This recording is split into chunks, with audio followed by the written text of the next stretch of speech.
Olá, com certeza você já viu mais de uma vez relatos de brasileiros que passavam na rua, faziam compras, prestavam um atendimento ou mesmo jogavam futebol e foram vergonhosa e covardemente xingados de macaco.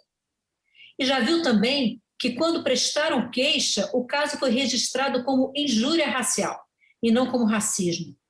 Mas qual a diferença? E o que pode acontecer com o agressor em cada caso? Eu converso sobre isso com o deputado Océsio Silva, do Republicanos de Pernambuco. Deputado, seja muito bem-vindo ao Palavra Aberta. Deputado, para a gente começar a nossa conversa, eu queria que você explicasse para quem nos assiste qual é a diferença do ponto de vista jurídico, porque talvez do ponto de vista da dor não haja a diferença, do ponto de vista da violência talvez não haja tanta diferença, mas do ponto de vista jurídico, sim. Uma diferença entre o que é racismo e injúria racial. Ô, Maristela, primeiro, agradecer pela grande oportunidade que você nos concede nesse momento, poder falar um pouco de uma situação considerada no nosso país tão polêmica, né? E uma coisa que não é de hoje, não é de ontem, não é de hoje, e vamos ter aí pela frente esse embate por muito tempo. Então, tem essa diferença, né, que as pessoas fazem essa confusão entre racismo e injúria racial. Isso motivou eu trabalhar um projeto nesse sentido, nessa direção, para que a gente possa ter a punição daqueles que cometem a injúria racial. A injúria racial, logicamente, é aquela que a pessoa ofende a pessoa, alguém em si, pela cor da sua pele, vamos dizer dessa forma. E, geralmente, quando as pessoas são ofendidas dessa forma, como você colocou bem no início da sua indagação, jogador de futebol acontece muito isso, principalmente os nossos jogadores brasileiros no exterior, né? Acontece chamado de macaco, chimpanzé, orangotango, e por aí afora vai a chamada injúria racial. Por quê? Ele atacando, ele entende que ele atacando a pessoa individualmente, pessoalmente, ele é uma coisa só entre eu e você. Então está entre nós dois. E a lei não tem uma punição para isso. É uma punição leve. Paga-se, geralmente, quando a pessoa vai à delegacia, ela resiste uma ocorrência, paga lá uma taxa qualquer, e a pessoa é liberada. Mas o racismo em si, geralmente se fala racismo quando se ataca a etnia, um grupo de pessoas, né? Então, é considerado racismo, grupo de pessoas são atacadas de uma maneira geral. Então, tem um grupo pessoal que tem uns negros ali, parece um bando de macaco, coisa que se vale dessa forma. Uhum. Então, o que se foi feito? Fez que eu chamei duas leis, dois pesos, duas medidas. Então, se um grupo ele é atacado criminosamente por racismo, né, atacado a cor da pele, atacado a etnia da pessoa, ele tem um peso e uma lei. E a injúria racial, que é o pessoal, tem outro peso, outra lei. Ora, não seria a mesma coisa? Até porque, deputado, muitas vezes, quando é um grupo que é atacado, o grupo, pela própria força do grupo, consegue se defender mais facilmente de que o indivíduo, isoladamente, quando é atacado, da mesma forma. Às vezes, ele sozinho, ele, por vezes, não tem nem coragem de ir a uma delegacia para prestar queixa e fazer um boletim de ocorrência, né? Porque é exatamente isso. Quero parabenizar pela colocação.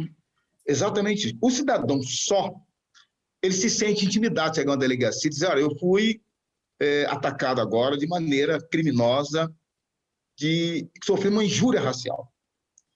Ou o delegado, que der plantão, o comissário, quem quer que seja, o cidadão que está ali, a autoridade, me mostra uma prova.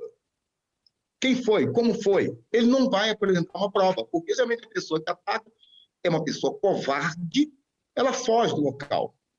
E hoje em dia, Maristela, é interessante isso. Você não encontra com facilidade pessoas que queiram se defender.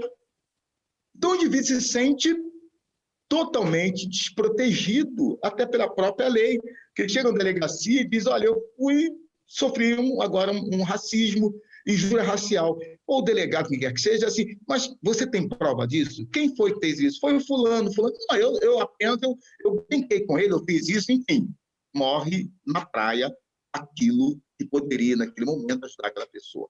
Aí você fala de pessoas idosas, pessoas, infelizmente, que não têm grandes conhecimentos, então, facilmente, ela é ludibriada, ela é envolvida, e ela sai ali com uma certa depressão, sai triste, ela não vê o caso dela sendo resolvido.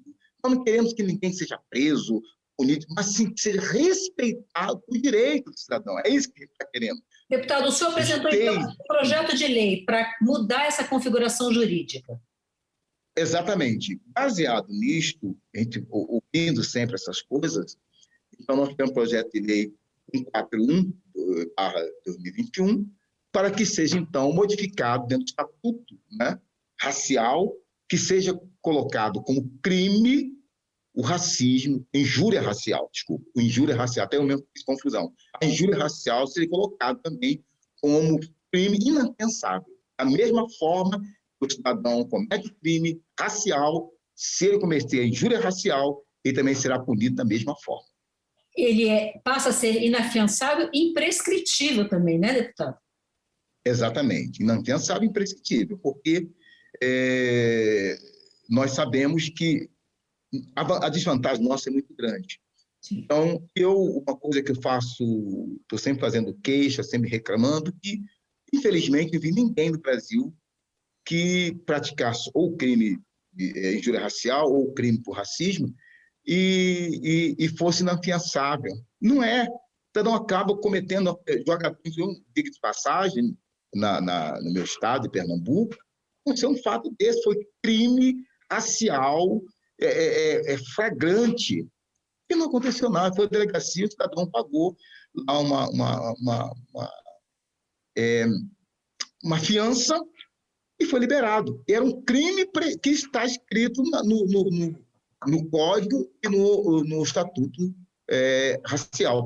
Então, é preciso que nós venhamos fazer, não seria necessário isso, mas é obrigado a fazer uma lei para que haja essa modificação no Estatuto Racial. Não por acaso, deputado, só para a gente encerrar, não por acaso o crime de racismo, assim, quando a gente pensa aonde os negros se concentram nas classes sociais no Brasil, é um crime que atinge negros pobres. A chance de esse negro atingido ser pobre de periferia é muito grande. Então, não à toa, o pagamento de fiança e uma solução talvez não muito rígida acontece, porque a vítima normalmente é uma pessoa com essas características. Infelizmente, a cor da pele, a cor do crime. Infelizmente. São tratadas dessa forma. Eu sou homem de periferia, eu sei muito bem, sofri, ainda sofro isso na pele nos dias de hoje, ainda sendo um deputado federal, um deputado com 12 mandatos estaduais, e um deputado federal, ainda assim, em muitos lugares que eu chego com a minha família, a gente percebe aquele olhar discriminatório, chamado, desculpa a expressão, chamado olhar rabo de olho, pelo cantinho do olho, disfarçadamente, percebe-se até no tratamento, muitas vezes, até do próprio servidor que está ali. Mas nós estamos aqui, é para isso, vamos lutar, não queremos briga com ninguém, temos apenas o nosso direito de poder ser livre, né, como qualquer outra pessoa. Já tem uma dificuldade natural, né, do negro no nosso país ser a maioria, mas, infelizmente, os espaços ainda são muito pequenos. Ok, deputado, muitíssimo obrigada pela sua participação no Palavra Aberta e sucesso para o seu projeto. Obrigado, Marcelo. Eu quero agradecer e fazer um apelo aos meus pares que nos ajudem a aprovar essa lei 141/2021. Muito obrigado pela oportunidade. Eu conversei com o deputado Océsio Silva, do Republicanos de Pernambuco.